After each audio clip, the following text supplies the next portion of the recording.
Okay, Assalamu alaikum students. Hope so you all are well. Today the topic we are going to study is poetry, the field mouse. And before this topic, we have studied about World War Two.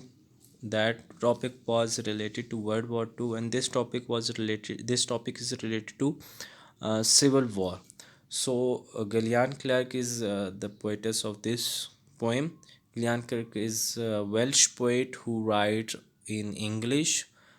She lives on a small farm in rural Wales, which is a part of United Kingdom. She has published 7 books of her poems, and she devoted a considerable amount of her time to sharing her love of poetry with school pupils. So this was introduction about the poetess कि उसने जो है 7 किताबें शाया की और वो काबिल ज़िक्र थीं और वो अपनी शायरी को अपने जो स्कूल के तलबा हैं उनके साथ बांटने में सर्व करती है. So, this poem was written during the British Civil War, which erupted in Bosnia following the breakup of Yugoslavia in 1990s. Both Bosnia and Britain are in Europe. So, Europe के अंदर जो है सिविल वॉर का मंजर है 1990s की बात है. तो ये पोएम जो है एक सिविल वॉर से रिलेटेड. सिविल वॉर क्या होती है? It's kind of war in which there is a conflict between people masses simple masses and administration. ठीक है, जो गवर्नमेंट होती है, जो एडमिनिस्ट्रेशन होती है, जो स्टेट होती है, उसके अंदर ही जो है आपकी जो स्टेट्स हैं उनकी लड़ाइयाँ हो जाती हैं. ठीक है, जैसे हमारे सूबे हैं. ठीक है, तो अगर हमारे सूबों के दरमियान में लड़ाइयाँ हो जाएं, ठीक है, और एथनिसिटी ख़त्म हो जाए, एथनिसिटी स्टार्ट हो जाए, तो वहाँ उसको क्या कहते हैं? Civil war. So, field mouse is about this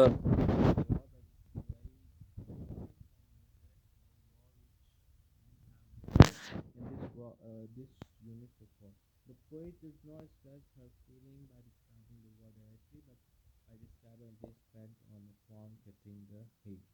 तो जो पोइटस है वो डायरेक्टली एक्सप्लेन नहीं कर रही वॉर को, डायरेक्टली एक्सप्रेस नहीं कर रही वॉर को, बल्कि वो सिंपली क्या है, वो इस चीज़ को बयान कर रही है कि वो एक खेत में काम कर रहे हैं. ठीक है, वो जो पोइटस है वो खेत में काम कर रहे हैं, वो खेत के बारे में जो है बात करी है, लेकिन वो इनडायरेक्टली किसके बारे में बात कर रही है? वो सिविल वॉर को एक्सप्रेस कर रही है अपनी बातों में इनडायरेक्टली.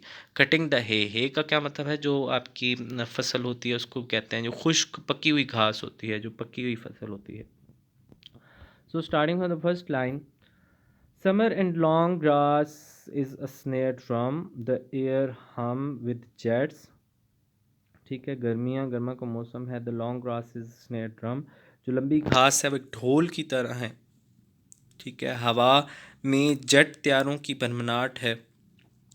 ठीक है, down at the end of the meadows, meadows कहते हैं चरागाह को, चरागाह के आखिरी सिरे पर. ठीक है, कि उसमें क्या है, लंबी घास एक ढोल की तरह है, और जो है हवा के अंदर जेट त्यारे, जो हवा के अंदर वॉर में जिस तरह त्यारे जा रहे होते हैं. ठीक है, और उनकी ऊंची सी भिनभिनाहट सी आवाज़ होती है. तो क्या है, हवा के अंदर भिनभिनाहट है और चरागाह के आखिरी सिरे पर. ठीक है, far from the radio's terrible news, we cut the hay after noon. Its wave breaks before the tractor blade over the hedge. Our neighbor travels his field in a cloud of lime, drifting our land with the chance gift of sweetness.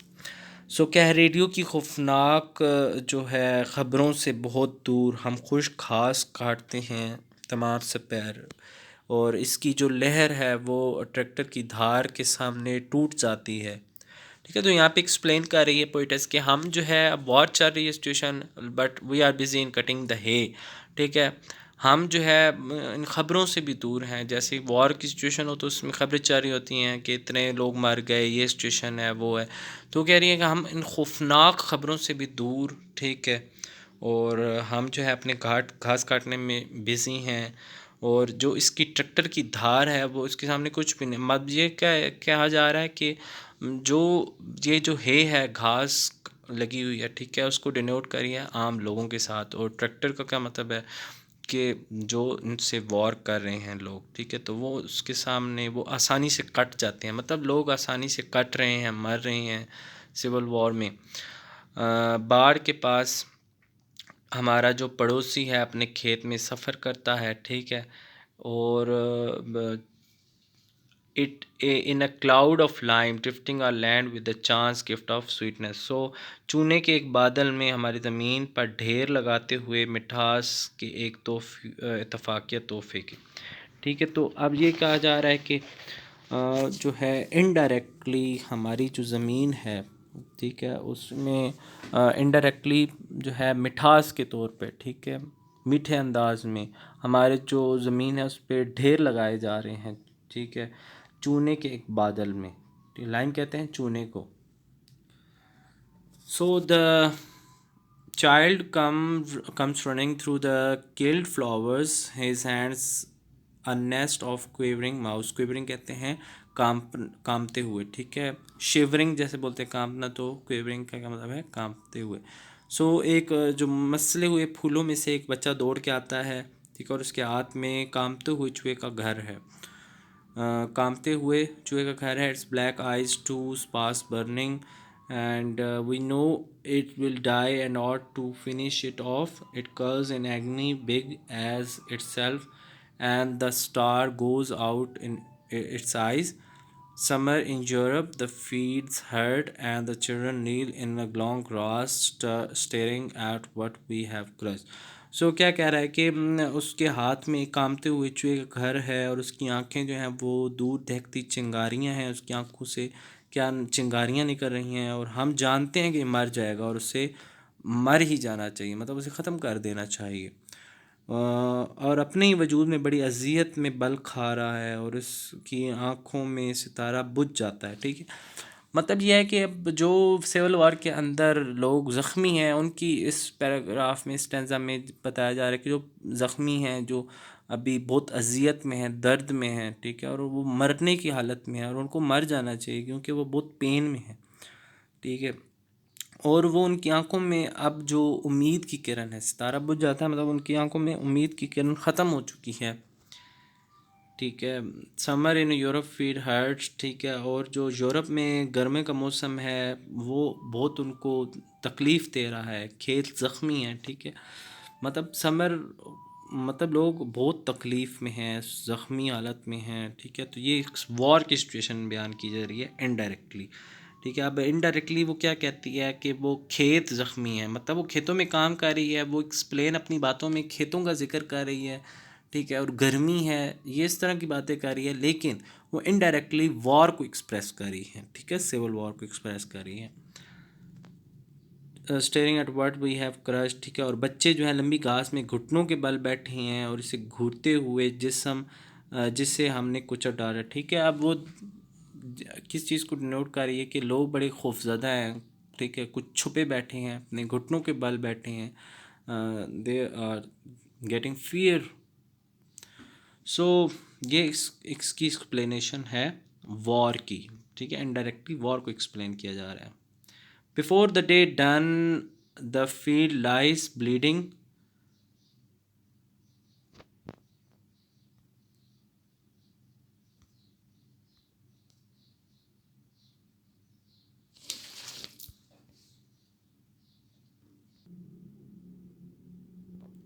So before the day done, the field lies bleeding. The dust garden inhabited by the sere wolves, frog, a nest mice, the wrong that woke from the rumor of the pain won't heal, and we can't face the newspaper. अब यहाँ पे इसका क्या बताया जा रहा है कि दिन के ख़त्म होने से पहले खेत का खून बह रहा है, ठीक है, और अभी दिन ख़त्म भी नहीं हुआ और खेत का खून बह रहा है, ठीक है। धुंधलके बाग में अब आबाद जो बचे हुए आबी चूहे हैं, ठीक है, मेंढक हैं, चूहों का एक बिल है, और वो जो जुल्म जो सरजद हुआ। तो अब इसमें दिखाया जा रहा है, अब इनडायरेक्टली किसकी बात की जा रही है, खेत के हवाले से बात की जा रही है, घास के हवाले से बात की जा रही है, और चूहे और मेंढक और उनके बिलों के बारे में बात की जा रही है, उनके घरों के बारे में।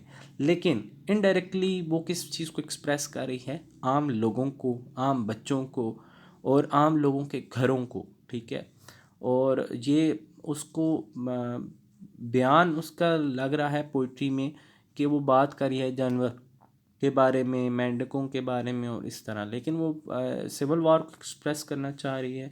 तो इनडायरेक्टली जो आम लोग हैं वो उससे क्या मतलब है, वो जो ये जिसमें चूहे और उनके घर और ये, इससे मतलब है कि आम लोग, और वो ज़ख्मी हो चुके हैं। और ठीक है, so from the remove of the pain won't heal, we can't face the newspaper. अब इसमें क्या बता रही है कि जो दर्द की अफवाह है उसके अजाला नहीं होगा, ठीक है, और हम अखबारात का सामना नहीं कर सकते।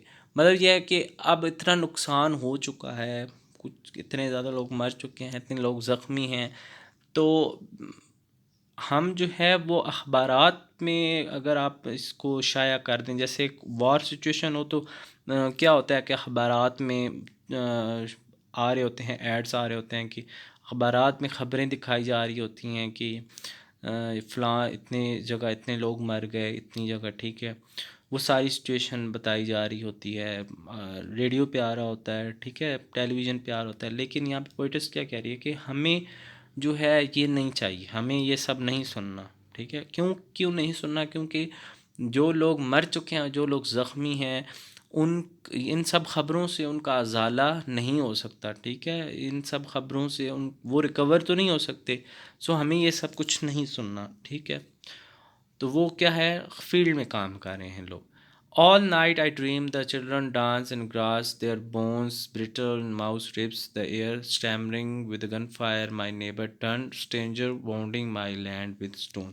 सो क्या है, तमाम रात में ख्वाब में बच्चों को घास में नाचता हुआ देखती हूँ, ठीक है, उनकी हड्डियाँ जो हैं वो चूहों की पसलियों की तरह नाजुक हैं, ठीक है। तो यहाँ पे भी जो है वो जो एक्सप्लेन करी है वो आम लोगों को की बात हो रही है, ठीक है, कि लोग जो है वो उन इतने कमज़ोर हैं, इतने वो उन मज़ालिम के आगे, ठीक है, हेल्पलेस हैं, हेल्पलेस फील कर रहे हैं, ठीक है, और बहुत नाजुक हैं।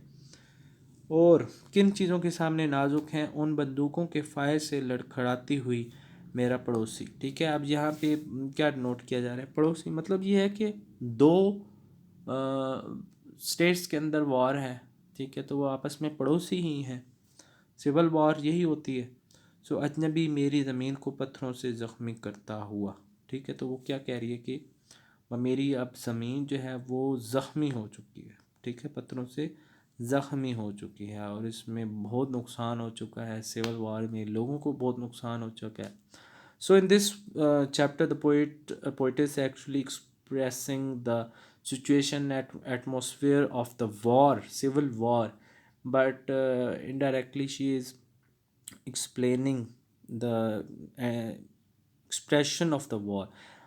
लेकिन उसमें लग क्या रहा है कि वो खेतों में काम कर रही है, ठीक है, वो खेतों में काम कर रही है, वो कटिंग, वो है जो है उसको कट कर रहे हैं, लेकिन actually she is expressing and explaining the atmosphere of war. So this was the explanation of today's lecture. Thank you.